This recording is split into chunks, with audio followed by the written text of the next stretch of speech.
Okay, well, Merry Christmas, everyone, or Happy Holidays. I always just say Happy Holidays to cover all of it. I mean, Kwanzaa, Christmas, Hanukkah. I celebrate both Hanukkah and Christmas, so it's just always Happy Holidays for me. Some people get really offended by that. They're like, it's Merry Christmas. And I'm like, no, it's not. It's Happy Holidays. And then you also have the New Year and whatever. So, shirt check. I almost forgot. Shirt check, send nudes. Like, nothing needs to be said other than that. Send nudes. This is actually a shirt I got for my boyfriend, but let's just be real. I wear everything that I buy for him, so it's pretty much just buying it for myself.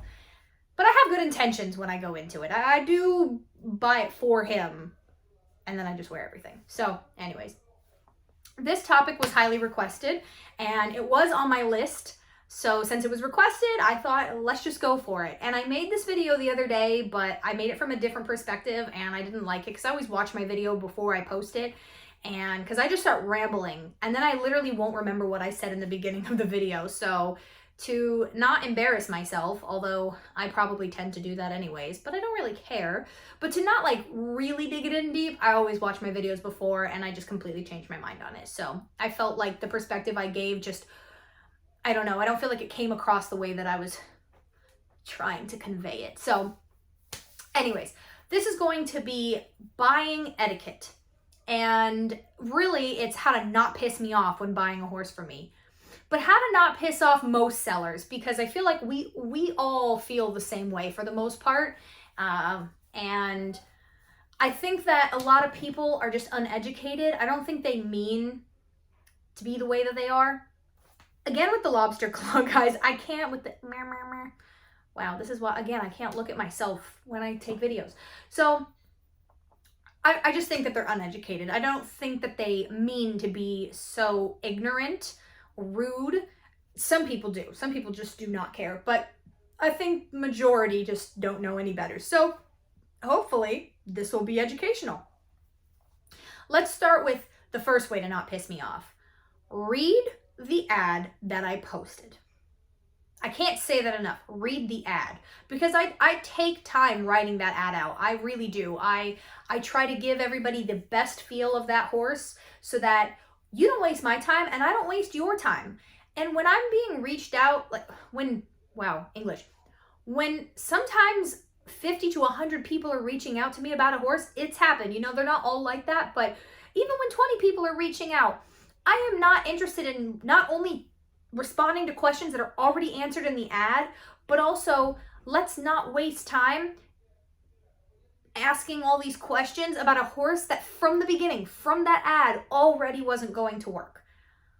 So read the ad, read the ad, read the ad, read the ad, read the ad. It is going to tell you the most important stuff. From there, yeah, there's small things that you can ask, and I'm happy to answer them. By no means does this mean I am not happy to answer questions. I'm happy to answer all the questions you can think of, but read the ad. Then from there, when you actually reach out to me because you've read the ad,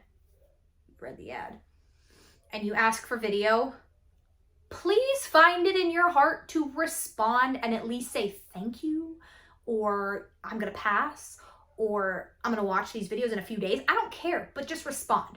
You know, when I put out an ISO ad and so many people flood my inbox, I still really try to get back to everybody. I really do. And some people are obnoxious. I'll respond and say I'm gonna pass, and they'll dig into me on why I'm passing. I'm like, you guys make this really difficult. You make me not want to respond with videos. And maybe that's why some people don't with me. I mean, because maybe they've had bad experience with other people. But I'm just saying, it really annoys us when we send you videos and then you say nothing. I mean, you're reaching out about my horse. It's not the same as when I put an ISO ad out and a bunch of people flood my inbox. Even then, I really do try to get back to everybody. So that's just courtesy. It just makes things so much more enjoyable for everybody. And if you decide to pass, that's fine. I'm not going to get offended, but it's just nice to know. So then if you actually, let's say we're going to go into it from a trial, like, you know, trial and vetting standpoint. So let's say you decide you actually want to come try my horse. We've talked about this before. Time. Time is everything. Please respect people's time. Please do not show up a half hour early. Don't do that. I get what you're trying to do. I get that you're trying to see if that horse got prepped or whatever, but it's just rude. It's disrespectful to come to somebody's property early like that, because now I have to entertain you. You can't just come and sit on my property and be weird. That's just not cool for anybody. It makes everybody uncomfortable that you're just sitting there now. So don't do that. If you're so worried that we prep the horse, then you shouldn't even be buying from us. You know, that's all I can say. So don't show up early, but also don't show up late either, unless you're giving us the heads up because you were in traffic or whatever. But there are people who literally just say nothing and will show up 20 minutes late. Like, you know, at that point, when you show up, I'm going to tell you to just go back home, because if you do that to your hairstylist or whoever, they're going to tell you no, because this is going to take a certain amount of time. I already know it is. And I set the time specifically because, let's face it, horse people, we know what our schedules are like. We have crazy busy lives. And so any of that extra time, just no. So show up on time, or at least communicate if you're going to be a few minutes early or a few minutes late, right? Then when you get there, do not get on the horse and ride it like it's yours. Don't do that. Like, I am so besides myself when people get on and they just start taking contact and digging their leg in, and I'm just like, first of all, what are you doing? Because that is not how you ride. Second of all, you don't know this horse. Third of all, if that's what you do in front of new people on a new horse, I wonder what you do when you get that horse home. I have seen some crazy shit, excuse the language, but whoa, just whoa. And also, it then makes me not want to sell my horse to you. So then whether you like them or not, it's not happening. So then from there, say you flatted that horse right, and you actually listened and didn't just get on and do whatever the heck you wanted and go try changes without asking.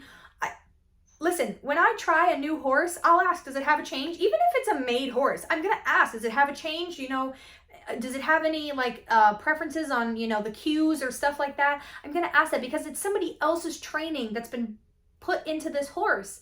It's not my horse. When I get it home, I can do whatever I want from there and change things. But be fair to that horse and to that owner for the time that they've put into this horse. And don't confuse the heck out of this poor horse, especially when it's baby horses. Like, this is why we don't like trials, because you guys do those things. So then as far as jumping, don't just start jumping. I have seen that. They literally just go pick a crossrail and just go jump it. No, ask. And please don't jump my horse unless you really are serious. If you really like the flat work, and just don't come jump my horse for fun, because I have had way too many people that you just know they're there to just have a good time and just plop around and whatever, right?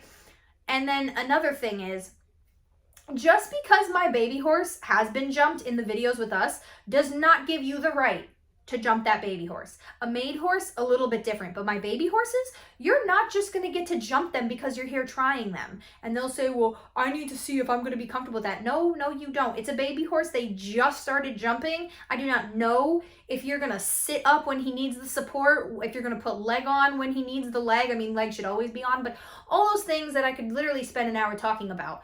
No, you don't get to just jump my baby horse. Sorry, okay? You've seen the videos with our riders that know how to ride the green horses, and we know how they ride, so we know how to educate them when they are riding said green horses. But no, that doesn't obligate you. So if you don't like that, off you go. So, and then also on that note, do not discipline. If something goes wrong, chances are it's you. Second of all, it's a baby horse. Things are going to go wrong. That's going to happen. So if that's how you're going to handle it in front of us, right? I'm worried about how you're going to be at home with them. So that is just an immediate no, because I think I've told this story before of the trainer that literally landed on the back of the crossrail. It was her fault. Leaned up the neck. He jumped it huge. Being a good boy, he did not have to even go over it. And then she lands on the backside and rips his face off seesawing. Like, excuse me, ma'am, you can leave. The door is right there. Get off right now and leave. No. Like, that is like getting in somebody else's car and eating and snacks everywhere. And then, like, if you're a smoker, smoking in the car. And this is not your vehicle. Like, what are you doing? So let's see, now where do we go from there? Okay, yeah, so then we finish with the trial, right? And you decide whether you are trying other horses or whatever's going on. Please communicate that. I hate more than anything people that finish a trial and then they're like, thanks, we'll let you know. Why are we being weird? Just communicate that. Hey, we're trying a few more horses over the next few days. Or, hey, we really like him, but we need to discuss this. Or, hey, we're not interested. Or whatever it is, but communicate it. Communicate what you are doing. There's no reason to be keeping secrets and being vague about it. Like, if you're not interested, that's fine. If you're trying other horses, please let me know that so that I don't also pursue you. Like, then I'm going to move on to other people. And if you end up with them, great. And if not, fine. But I hate that. And then you don't hear from them. And then the best one is that when I hear from them a week later and the horse is sold and they're like, we were really interested. Why'd you sell him? Because you didn't say anything. And I'm damned if I do and damned if I don't. Because if I reach out and I ask people, hey, are you still interested? They find me to be pushy. I'm like, I'm just trying to communicate since you don't obviously know how to do that. So say this, you actually were interested, right? And you're not trying any other horses and you decide that you're interested and you want to vet them. Please be upfront about what kind of vetting you want to do. Just be upfront about what you want to do, because this whole hiding that you're going to do x-rays, like, what do you think I'm going to be able to do? Like, you think I'm just going to like change its x-rays magically? I'm going to do some magical work on the bones? Like, people like hide that. And then I get into a vetting that I'm thinking is going to be like 45 minutes, an hour maybe, because, you know, with flexions and whatever and watching them be lunged and maybe they have us get on or whatever. Every vet's a little bit different, but roughly anywhere from 30 minutes to an hour depending on the vet and what we're doing. And then they're like, oh yeah, so they wanted x-rays. And I'm like, I wasn't told that. And guys, we don't get paid to stand there for the vettings. And I really think I'm going to start doing that. I've heard that some people do, and I'm thinking I might do that. I seriously am about to start charging for trials and charging for vettings because I'm so tired of this. If you're really seriously interested, you won't be upset with that, because then if you end up wanting that horse or whatever, then you will get that back out of your purchase price. But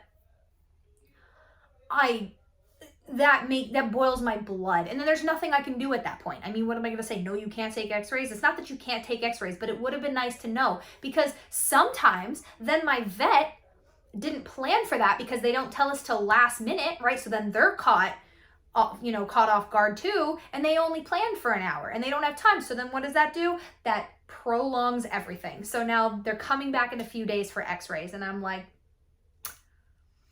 that's great. That's real great. And then, you know, it's going to take a few days for, so now we're going to go into something else.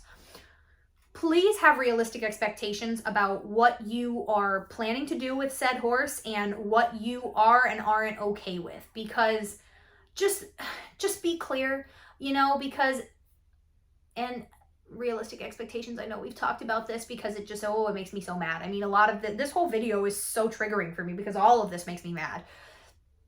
Because people will come into this literally looking for a trail horse and it'll have a +1 flexion and they freak out.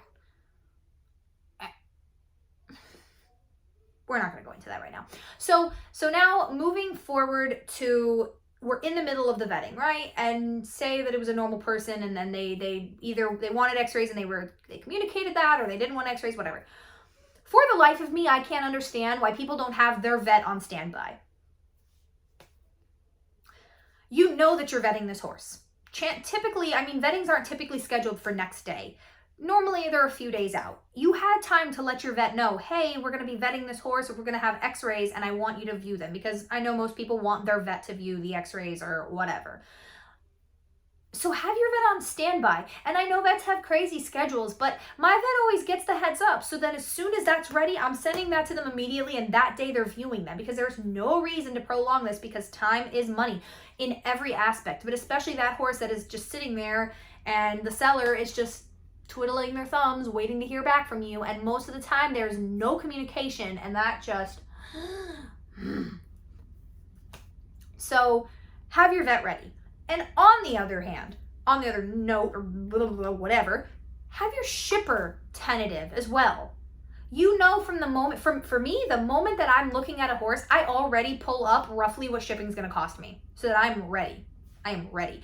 And on the costing, you know the budget. You know what you want to spend total.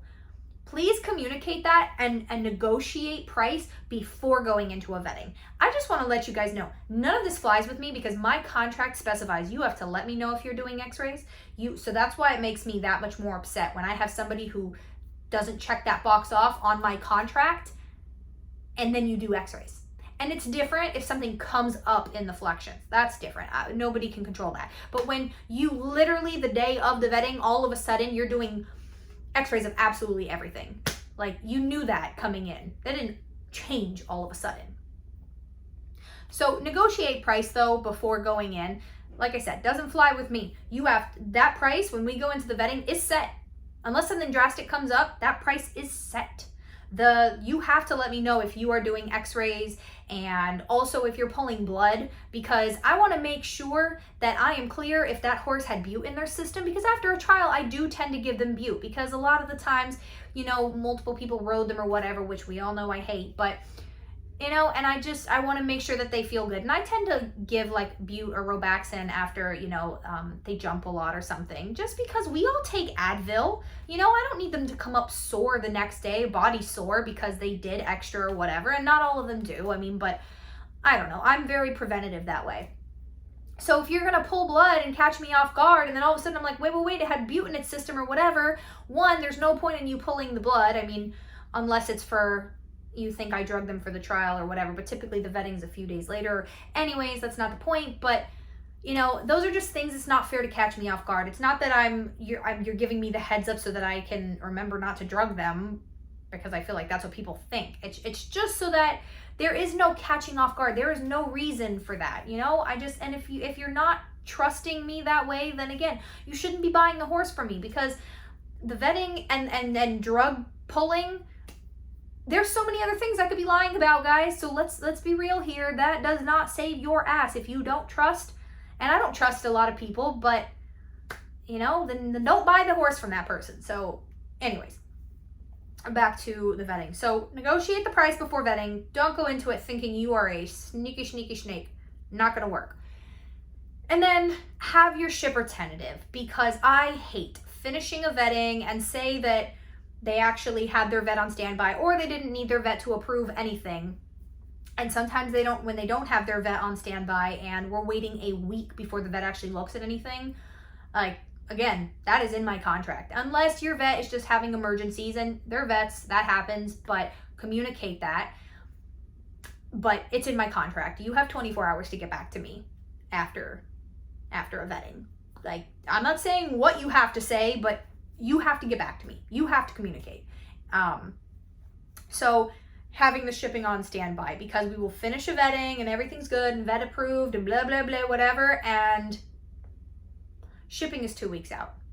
And there's no reason, unless you're all the way in Timbuktu or we have, you know, holidays or whatever. And even that, like it's Christmas right now and I just got 2 new horses and I'm going to have them picked up on the 1st. Like, even through holidays. So there's really not a reason, unless we're having like huge snowstorms and things like that. And that, you know, that happens. But I just like, why did you wait till last minute? I mean, no, you're not going to commit to a shipper, but at least like have a few on standby. Hey, I'm going to be looking for this trip and blah, blah, blah, blah.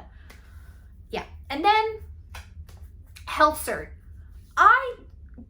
You know when you're buying a horse that you're going to need a health cert. And maybe you don't. Maybe, again, this is education. Maybe, I know some people, depending on where you're located, they don't need a health cert. I mean, obviously you always need a Coggins, but we always, going out of Florida, that's all I have ever known is you also have to have a health cert. And people say nothing about it. And then they get weird when I add that on top. And I'm like, it's only $15, first of all. And my vet barely ever charges a trip fee because he passes my barn pretty much every day anyways. But the worst case, it's an extra $20. I mean, he's so fair. And people are like, ugh. I'm like, now's not the time to get cheap, Linda. I don't know where Linda came from. This isn't towards a Linda. It just was the name that came to my brain. But it is your job. And again, it's in my contract. You are responsible for the health cert. Like, guys, when we're making deals, and that's another thing, a quick deal, I think I've said this before, does not mean with a vetting. So don't go, oh, I'm looking to do a quick deal and make me, you know, a lowball offer that I may or may not take. Who knows? Depends on the situation. And then you want a full-blown vetting. That is not a quick deal. No, no, no. You don't get to pull me into that. I'm sorry. And then people think it's weird when then I'm like, well, I'm not willing to take that number then. And they're like, why? You don't want me to do a vetting? Oh, I have no problem with you doing a vetting. But that number was for right now, done, paid for, he's getting on the trailer. And like I said before, I don't have a problem with vettings. I have a problem when people are annoying about vettings, but I don't have a problem with a vetting. I kind of prefer them because I don't want you to then later say that I hid something or whatever. I don't have x-ray eyes. There are things I don't even know. You know, maybe the person I got him from lied to me about something. I don't know. If a horse is sound and their legs don't have any marks or bumps and I tell you if they are and there's no swelling anywhere, I don't know any different unless I was told. So I have no problem with somebody doing a vetting. Sometimes I've found out things that I maybe didn't want to know, but you know, it's not that. But no, that's going to take time, and you're not going to pay for any of the time until the vetting and all of the above. And who knows, somebody else might have came and was willing to do full price with a vetting. So no, that's not a quick deal. And you piss off other sellers when you do that quick deal. And then also don't make offers on a horse. I saw this the other day. Somebody made an offer, and she made an offer on multiple horses, and then it went through on one of them apparently, and didn't communicate that to the other person. Like, don't do that. You know, I just don't think that's cool. Don't throw a whole bunch of offers out there, because then somebody accepts that and then you're no longer interested. I mean, I guess that's the name of the game, but I just find that to be rude. Like, I make offers on one horse at a time unless I'm truly ready to buy 2 horses at a time. So where were we? Shipping, having that prepared.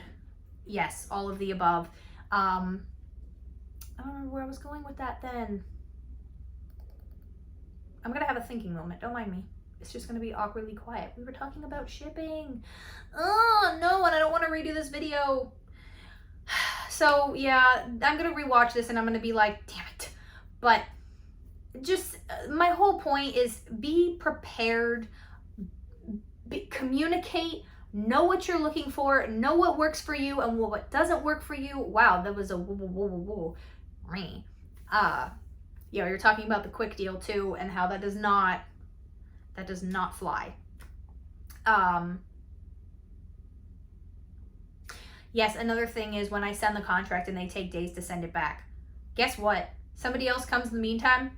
I don't care. I don't care if you tried that horse already. I don't care if, like, no, unless you happen to have a deposit down before you sign the contract, then that's different. But you have no deposit down, no nothing, but you wanted to move forward on them and sign the contract, and you take days to get back to me. And I'm not saying you communicated that, like, hey, it's been a really crazy day or whatever. I also do it through DocuSign. So when I tell you, I fill out everything. All you have to do is open it in your email and on your phone or on your computer or wherever. You literally just have to sign, make sure it's good to go. That's it. So there really isn't a reason that it should take more than a day at most. I understand busy schedules, but I have had people that for days don't communicate at all. Guess what? Moved on to the next.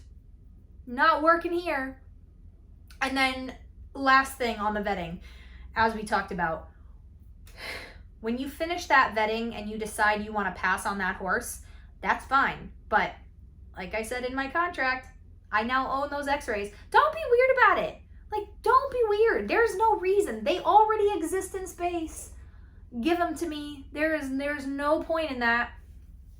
Oh, yes. Another thing. Actually, this is how to get on a buyer's good side.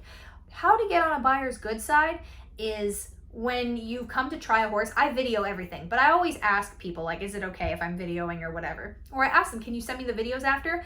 And I've had people who are, like, really weird about that. Why? Like, why?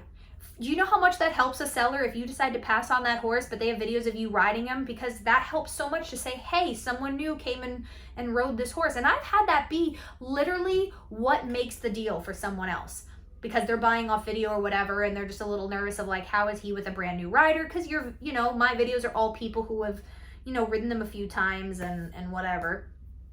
So to have somebody brand new come ride them, those are those videos are worth their weight in gold. So why be weird? Like, I don't get that. Why people get so petty? Like, if you don't want the horse, you are the one passing. So just hand over the videos. I don't know. Maybe not everybody feels that way, but I do. And when I've had people be weird about it, I'm just like, ew, why are you like this? So I say that a lot. Why are you like this? Like, I ask myself that all the time. Why are you like this? But why are you like this? So yeah. Oh. I did think of one more thing. Yeah, see, when I don't have my notes, then I'm scatterbrained. But we're going to get to all of it in the same video. People with contracts that want to come back and change my entire contract. I just want to let you know, my contract is so, because I know I mentioned a lot, because my contract didn't used to be like that. And then I've been through some stuff, and it's changed my perspective big time. And so yeah, it's very detailed now. When I have people come that want to change my contract, I just want to let you know, instant red flag for me. There is no reason. You do not need to be changing anything in my contract. Nope. And it's always fishy stuff that they want to change. And I'm like, no, that's not happening. So yeah. And then, this isn't really buying etiquette at that point, but when you get that horse home and then you decide that it no longer works for you or whatever, don't be shitty. Like, do not make that our problem, because now we're really never going to sell to you. And we're going to let everybody else know not to sell to you, because you are a troublemaker. You vetted the horse, you rode the horse, you got the horse home, you decide you don't like him, or something happens. You don't get to all of a sudden turn that around and say you sold me a lame horse. You don't get to turn around and say that it's our fault. Like, no. And yeah, there are dishonest people, and sometimes it really is them, and they drug the horse or whatever, but sometimes there's nothing you can do about that. But yeah, people just suck, and everybody is so sue happy, and it really drains you. It drains you a lot, and it makes it hard to have faith in people. But and then I also want to just put it out there that the off video buyers, like, I'm that off video buyer. I am very quick, straight to the point. I'm going to let you know if I'm interested. If I'm not, I'm going to make you my offer. And how do you want to get paying? People leave that till the absolute last minute. Why do we not have these discussions about, like, for me, I take PayPal, Zelle, Venmo, like, how do you want to make this work? I have all the methods, because for horse people, you got to have the methods, all the different ways to receive the monies. But they leave that till last minute, and then they're upset because that you won't let the horse leave because it's not fully paid for yet. Or one more thing. I know it's getting long. We're almost at 30 minutes. If you need payments and such like that, once again, this goes under the negotiation, but negotiation, if you tried the horse, you should do that before you decide to vet or whatever. But there have been people who literally will come try my horse. They say, and I always say to people, like, when they go, can I have video? And I tell them what the price is first, because then they'll be like, oh, he's not in budget. And I'm like, thank you. I didn't need to waste my time sending you all the videos. Who don't mention that they need a payment plan, or that they're looking to lease to own or something. That is important. You should mention that before you come try a horse.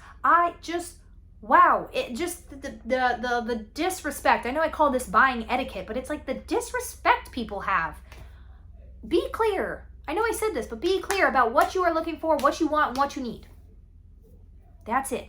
Don't do that. Don't be that person. That's just a waste of everybody's time. So yeah, that's pretty much it.